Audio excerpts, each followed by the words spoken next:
these turbulent times, we are more than ever needing the spiritual strengths of wisdom and compassion in our healthcare leaders. Dr. Quadrel chose to be such a leader. He chose to guide, to protect. And even though the tasks he undertook may have at times seemed difficult, and the outcomes uncertain, it was with his good heart and wish to benefit others that so much benefit came. May our minds be at peace and free from self-concern as we come together this afternoon to lift up the remarkable legacy that Dr. Quadrel has entrusted us with. A legacy grounded in seemingly small gestures and daily kindnesses that sought to establish a special culture of care, one in which all might have the opportunity to flourish and thrive. In conclusion, I encourage us all to be inspired by his beautiful qualities as we pray. May I become a protector for the protectors, a guide for those who travel on the road, and for those who wish to cross the water, may I become a boat or a bridge. May I become an island for those seeking dry land, a lamp for those needing light, sanctuary for those who long for peace, and a servant for those in need. Thank you. I'd like to invite Dean Wilson.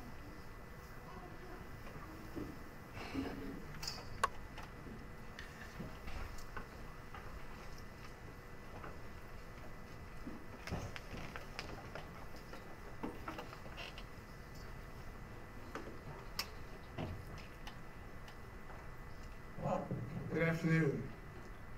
On behalf of Rutgers University, New Jersey Medical School, and University Hospital, I welcome you all to this special time when we can celebrate the life of Mark Quadrel. Mark is a very special person, an individual who was here with us for quite a number of years. And like so many people, his presence had an impact on all of our lives.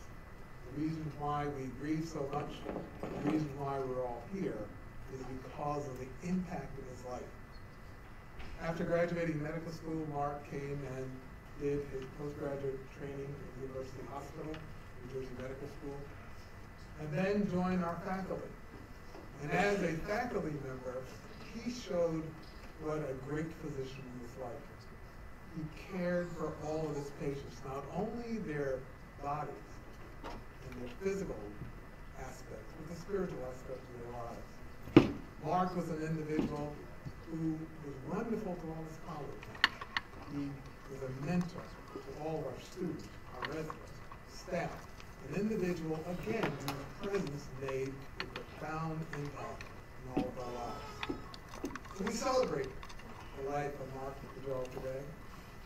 We come together to offer our condolences to the family, our respect to them, to let them know how much we care for him and what a great impact he had on all of us. Thank you for letting him be with us.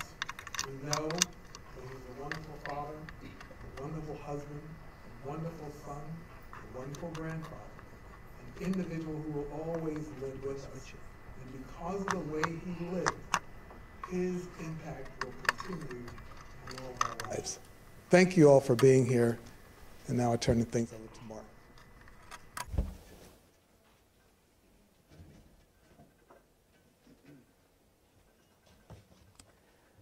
Thank you, Dean Johnson. Dear Dr. Levy, I write this letter of recommendation for Dr. Mark Quadrel, our third-year resident in internal medicine, for him to become an attending physician in critical care. Mark is an outstanding physician with excellent clinical judgment, a high degree of maturity, and an extraordinarily strong sense of patient care responsibility. He is already familiar with our research and is eager to participate. On a personal level, he is a pleasure to work with, friendly, cheerful, and hardworking, who establishes great relationships with patients, their families, and professional staff. Sincerely, Michael A. Jaker, Director, Emergency Medical Services, University Hospital. November 19, 1994. Even in the hectic environment of University Hospital's emergency room, Mark was never too busy to take the time to teach students or residents. Dr. Quadrel is the kind of individual that exemplifies the best in the clinician educator, and I strongly support his promotion. Were he at the Albert Einstein College of Medicine, he would certainly qualify. George W. Machado, Professor and Chair, Department of Surgery, Montefiore Medical Center. Our surgical colleagues also understood how good Mark was. March 8, 1996. Dear Executive Dean Garrow, not only does Dr. Quadrel hone a student's history and physical skills, he takes the time to reinforce and supplement their didactic knowledge. An excellent clinician and teacher, Dr. Quadrel imparts to his students a deep knowledge that is foundational for the rest of their careers. As an attending in the intensive care unit, Dr. Quadrel is a phenomenal teacher. No question is too simple. If the student does not understand, Dr. Quadrel will gladly reteach it. If there's something Dr. Quadrel doesn't know, he will easily admit to it and find the answer. He teaches the students the art of medicine, how medical decision-making has to take into account not only medicine, but also the psychosocial aspects of the patient and their family in the context of compassionate care. All of these qualities make Dr. Quadrel a great role model for students. However, he has two special aspects that are particularly endearing and motivating to students: his all-pervasive sense of humor and his love of his job. Sincerely, H. Subramanian, Student Council President, Class of 1996, writing on behalf of the New Jersey Medical student body, nominating Dr. Quadrel for the Excellence in Teaching Award to be presented at convocation. In reviewing Mark's file, and it was a privilege, I can tell you that there is letter after letter like these that I have read. Mark was a member of this faculty for 31 years, through 6 deans and 5 chairs of medicine, reappointed 25 times to the faculty. I guess we knew we had a good thing in Mark. We were, in fact, all thrilled when we were able to recruit Mark back to the full-time faculty as a hospitalist in January of 2016. I have to admit, though, we had some concerns at the time. You see, Mark had spent the prior 10 years working predominantly in ambulatory medicine, and I was a little worried that he might be a bit rusty on the inpatient side. So we developed an elaborate plan for Mark to reacquaint him with inpatient medicine, which included him rounding with 3 different hospitals for a week apiece so that he could be updated on acute care medicine. I presented this plan to him after he signed his contract with some trepidation.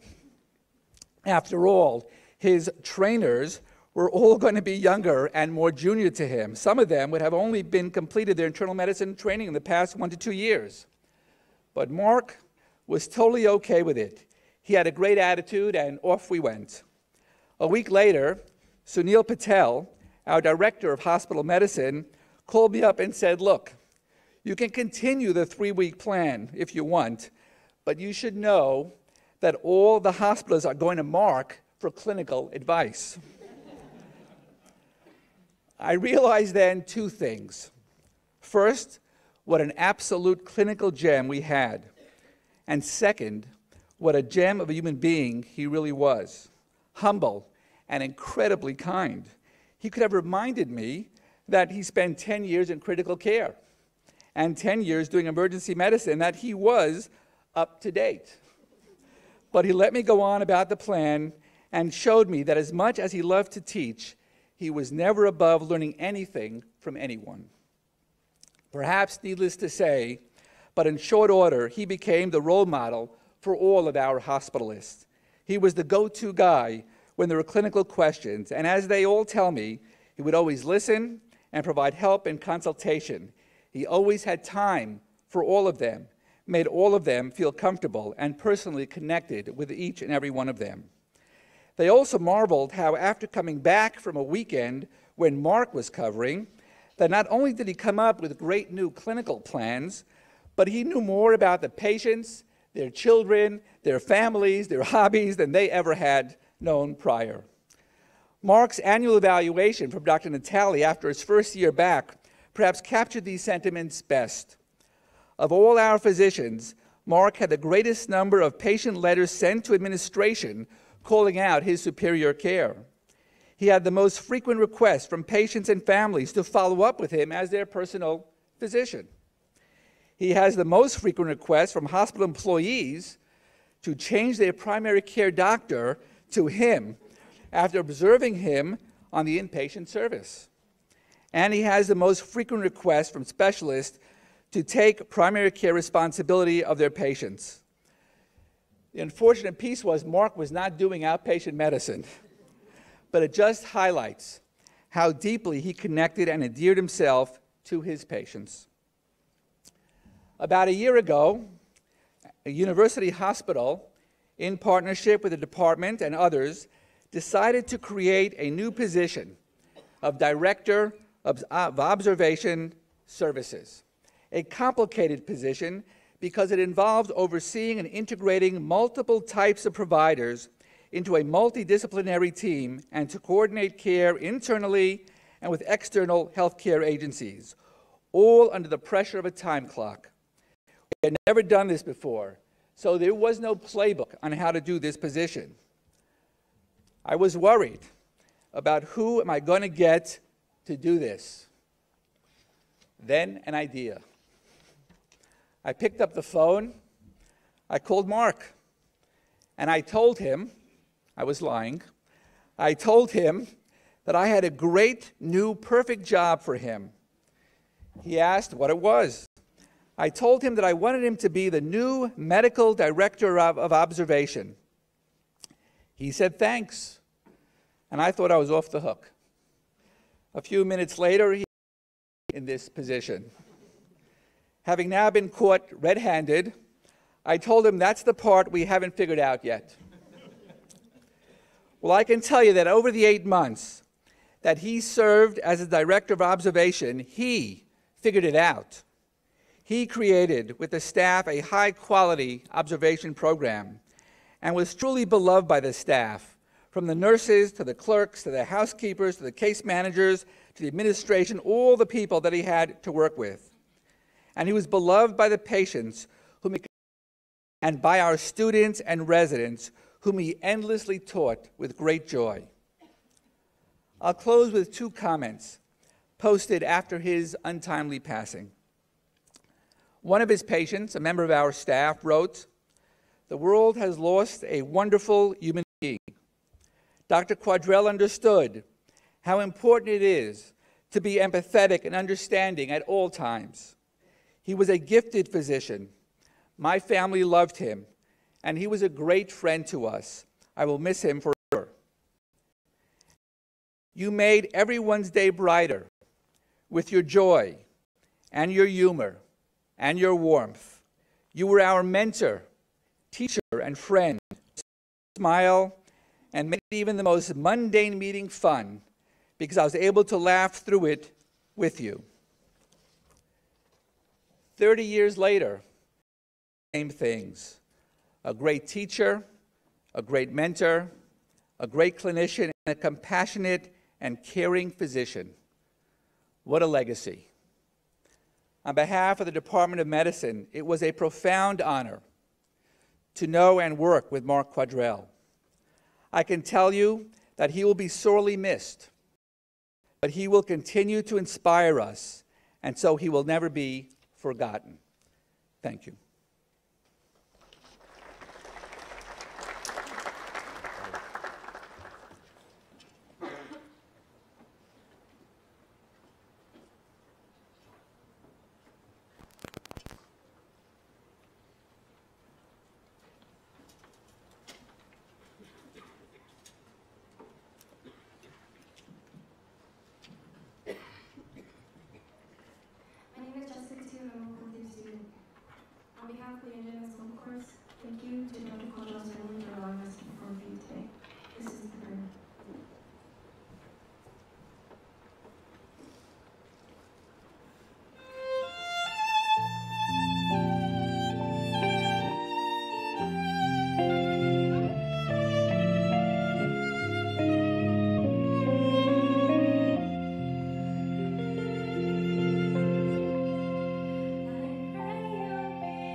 Quadrel, Dr.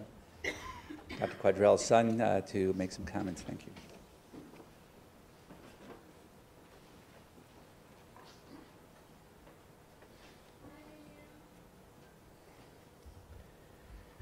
Hello, everybody.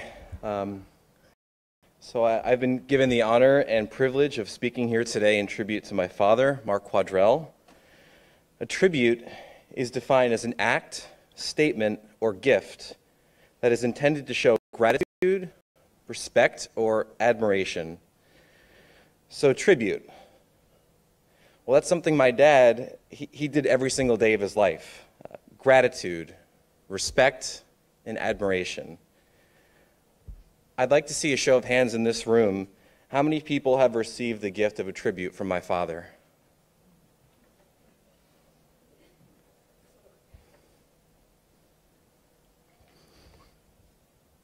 It seems fitting then, we're here today in this holiday season to show our gratitude for the gifts that Dad gave to each of us, to honor him with the respect he deserves, to admire the man and inspiration he was to so many, to give him the gift of a tribute that is truly from our hearts, a place that he will remain forever. But how do we do that? How can 61 years of a life lived like my father be summed up in only a few short moments? It seems too brief a time to remember all that he means to us. Brief. That's another word that has a new meaning to me now. Like many of us, I never got to say goodbye to Dad. He left us way too soon, and with so many words unspoken, many goals unrealized. A man of so many accomplishments in his life, I revere at the bittersweet thought of what he could have done with just a few more years.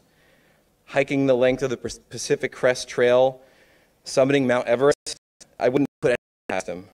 But to Dad, even these remarkable achievements paled in comparison to the simple things that he enjoyed every day of his life. Finding ways to connect with the people he loved, his family, his coworkers, his patients.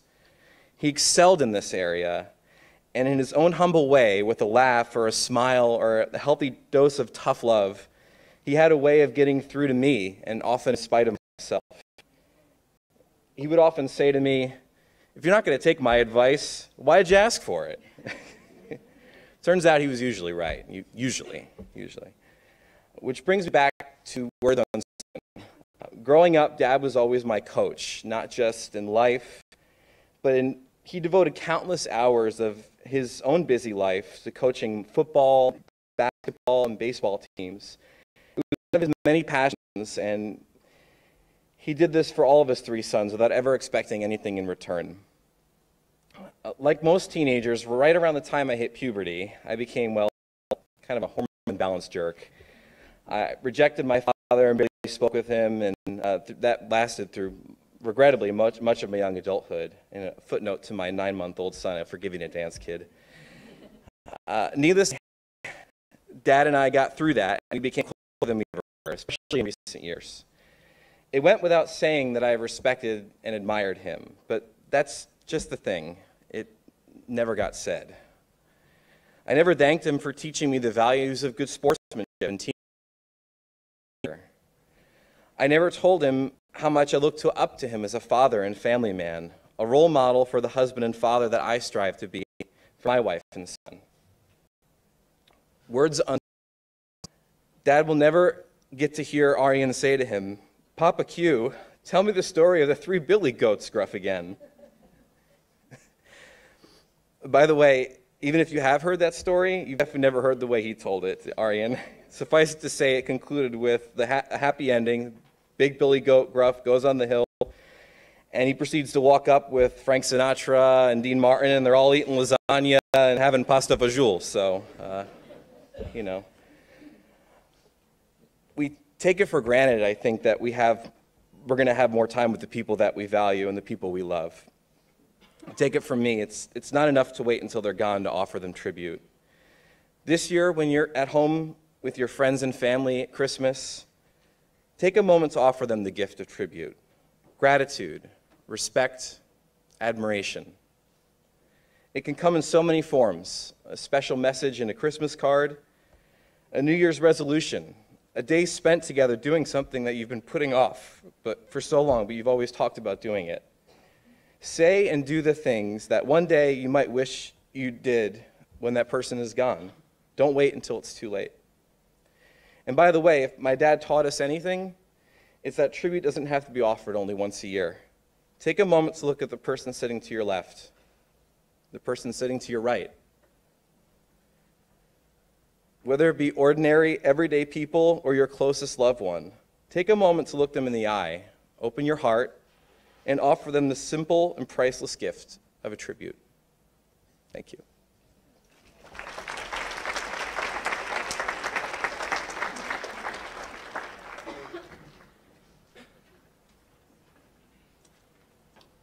Thank you, Ryan. I'd like to call on Robert McLaughlin, Dr. Quadrell's brother-in-law, to read one of the Psalms.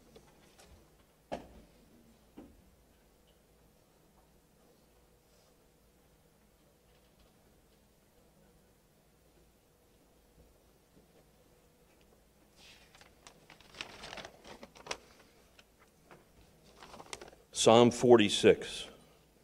God is our refuge and strength, a very present help in trouble. Therefore, we will not we fear, though the earth be removed, and through the mountains he carried into the midst of the sea. Though the waters thereof roar and be troubled, though the mountains shake with the swelling thereof. There is a river, the streams whereof shall make glad the city of God, the holy place of the tabernacles of the Most High. God is in the midst of her. She shall not be moved. God shall help her, and that right early. The heathen raged, the kingdoms were moved. He uttered his voice, the earth melted. The Lord of hosts is with us. The God of Jacob is our refuge.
Thank you, Grace. It was beautiful.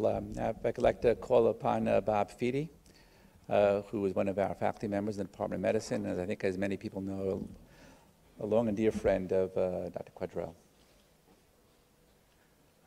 Good afternoon.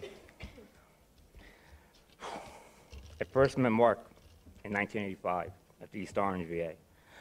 I was a fourth-year med student at the time. He was a second-year resident. He played a practical joke on one of my classmates. Later, I asked my classmate, who was that guy? He said he's a second-year resident. My first thought was, this guy can't possibly be a doctor. He seems so strange.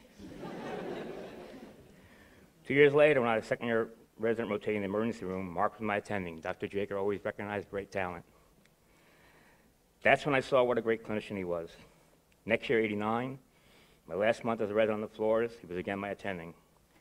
I again saw this great doctor that was so down to earth. Fast forward to 1992, Mark and I became attending partners in the ICU, and Dr. Soto Green was there. Mark and I really bonded. We spent countless hours together. At one point, I suggested maybe we should take our friendship outside of UH. Then we started double dating, myself and my lovely wife, and Mark and his equally lovely wife. The four of us became family. As his children know, we got to dinner together, spend time at each other's houses, Newark, Rockaway, vacation together, spend holidays together. Ryan and Chris know what I'm going to say. When you go out with dinner with Mark, we would routinely take my wife's leftover salad, mix it with my leftover pasta, put Wanda's ice cream in, eat it all at the same time. I say, Mark, what the heck are you doing? His pat answer was, Bob, it's all going to the same place anyway. There were no doggy bags when you're dining with Mark Quadrel. When we vacationed in Vegas in 1997, we were staying at the Luxor. For those of you who don't know, the Luxor Hotel is shaped like a pyramid, 30 stories high, not quite Mount Everest. We thought we'd try to check in, but unfortunately check-in was 4 o'clock and it was only 1 o'clock. So we decided to enjoy the Las Vegas sun. At least the three of us did. Of course, my brother had a different idea. He decided to scale the outside of the Luxor all the way to the beacon. He shimmied his way up to the 5th floor. I was pleading with him, as was Wanda, Mark, please come down. He said, Bob, the windows are tinted. They can't see. I can't see in. I said, Mark, they can see out. They're going to think you're a peeping Tom. We're going to spend this vacation in Las Vegas County Jail. Finally, he agreed and came down, but of course, not the way anyone would expect. He stood on his back and slid down 5 floors, the way an 8-year-old would slide down a banister. Most people in this room know the great clinician that Mark was. Some people knew what a funny guy was. I was privileged to know both Marks. When he returned full-time to the Rutgers NGMS family in 2016, we once again spent so much time together. When we walked the halls of UH, people who have known us for so long would ask, which one is going to cause trouble today? I'd point at Mark, and Mark would point at me. He, of course, would tell every nurse, resident, student that he taught me everything I know. And although he was only 6 months older than me, he always called me his little brother. Well, Mark, big brother, I miss you, and I love you.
Dr. Quadrel's family, colleagues, and friends. Let me first apologize for not being present in person. Only a catastrophe would prevent my attendance, which, as it happens, is what happened with the loss of my father-in-law and the need for me to support my family. Hence, I again apologize for my absence in person, but I will be present in spirit while this is read, as I will be informed when this is being played and will be silent in honor of the celebration of our colleague, Dr. Mark Quadrel.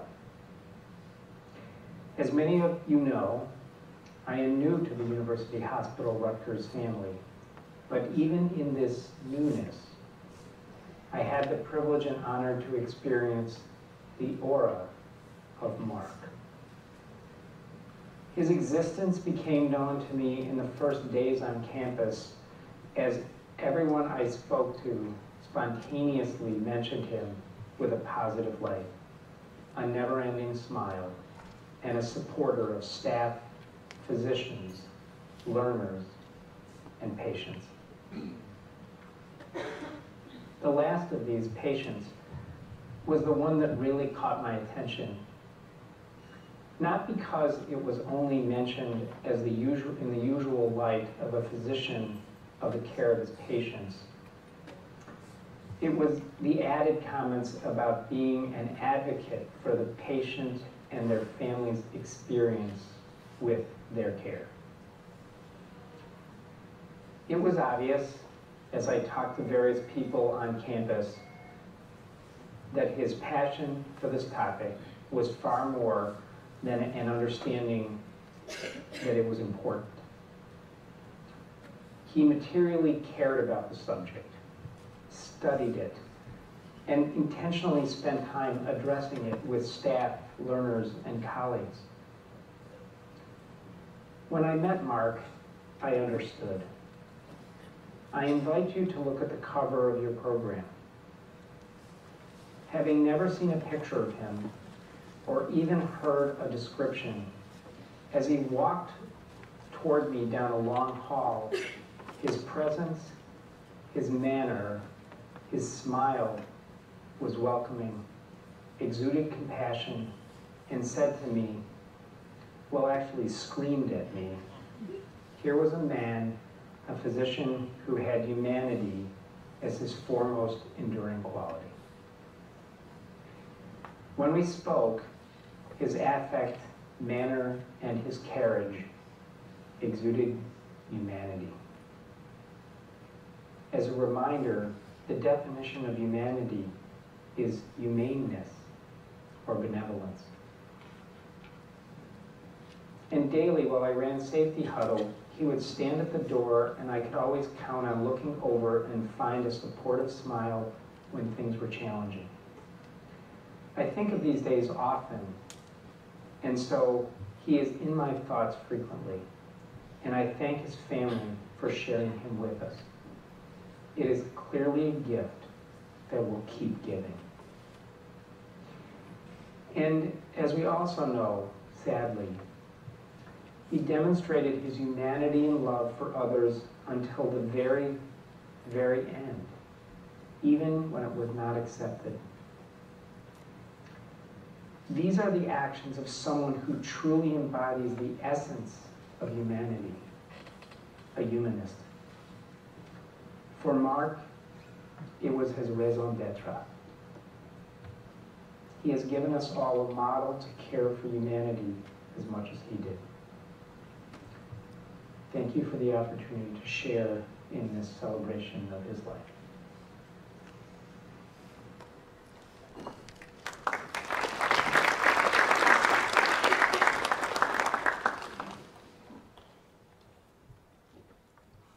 Thank you, Dr. Ramuno, and I'd like to call on Dr. Anna Natali, Director of our Division of General Medicine, for a reading. Thank you.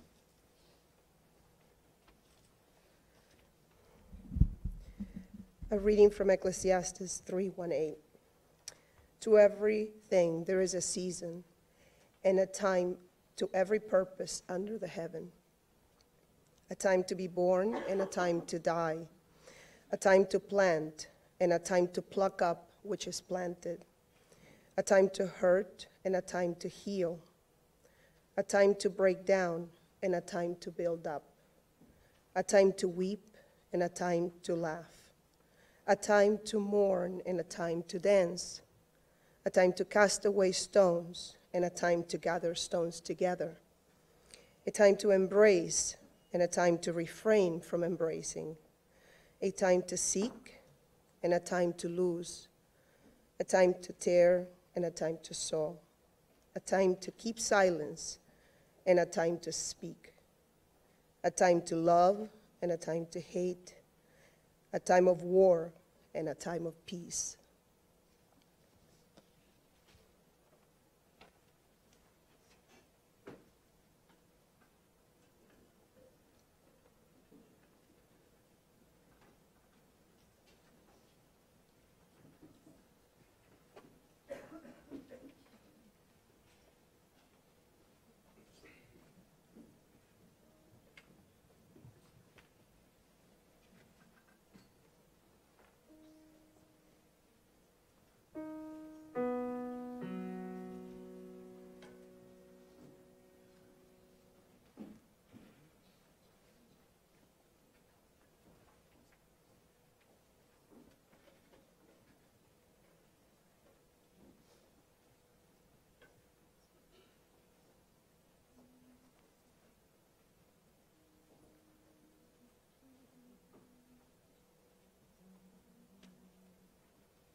I wonder if you can.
Thank you. That was truly beautiful. I'd like to call on Linda McLaughlin, Dr. Quadrell's sister, for a tribute. Thank you.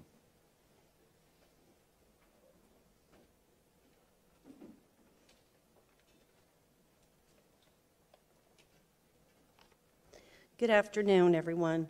My name is Linda McLaughlin, and I am one of 5 of Mark's sisters.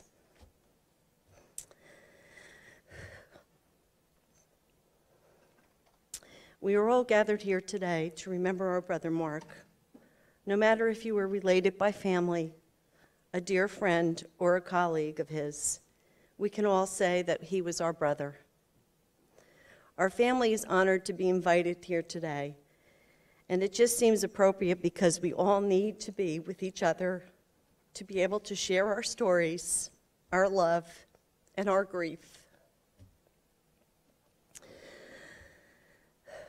Although our family knew more about his life outside of his career, he did share with us some of his experiences as a physician. What we concluded is that he shared many common characteristics, both in his home life and his life as a physician.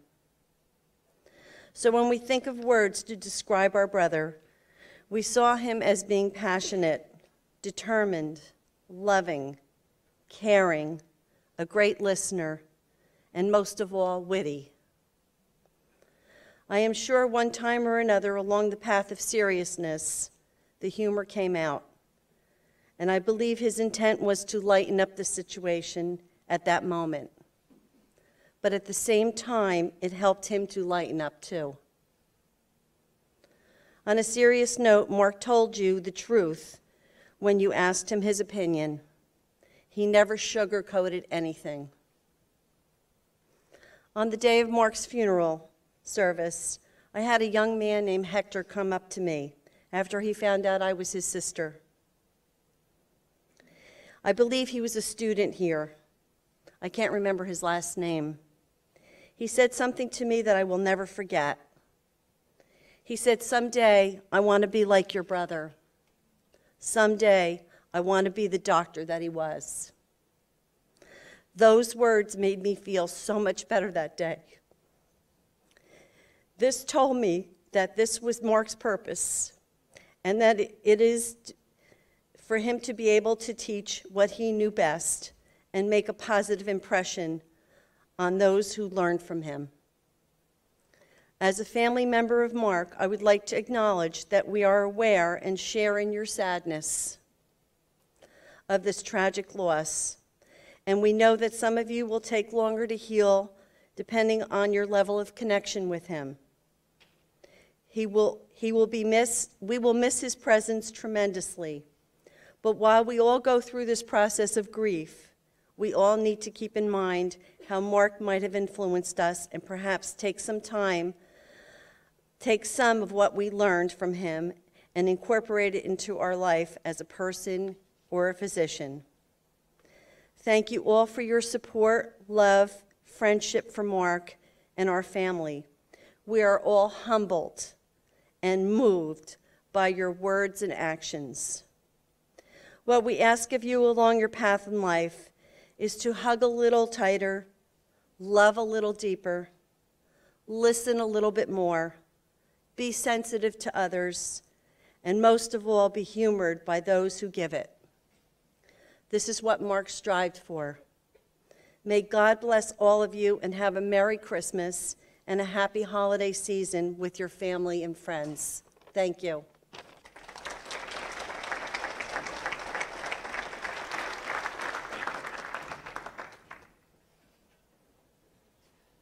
Thank you, Linda. I'd like to ask Dr. Lisa Deaver, Vice Chair in the Department of Medicine, to do a poem reading.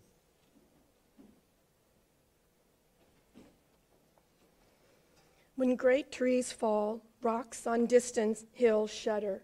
Lions hunker down in deep grasses, and even elephants slumber after safety.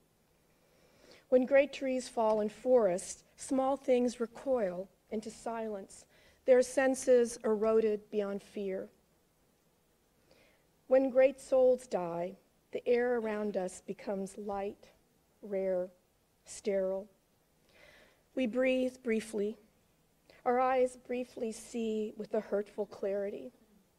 Our memory, suddenly sharpened, examines, gnaws on kind words unsaid, promise walks never taken. Great souls die, and our reality, bound to them, takes leave of us. Our souls, dependent upon their nurture, now shrink, wizened.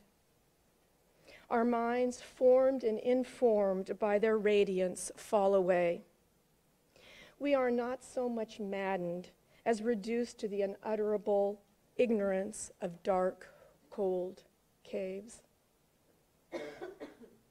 And when great souls die, after a period, peace blooms, slowly and always irregularly. Spaces fill with a kind of soothing vibration. Our senses restored, never to be the same, whisper to us, they existed. They existed. We can be, and be better, for they existed.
Thank you very much. Thank you all for coming here today and partaking in this memorial celebration in remembrance of Mark Quadrel. Really appreciate that. I want to thank very much the New Jersey Medical School, Musical Society, and the vocal cords for all of their participation and beautiful music and singing. And I'll invite everybody to please join us. We have a reception next door. And again, thank you for being here with us today. Thank you.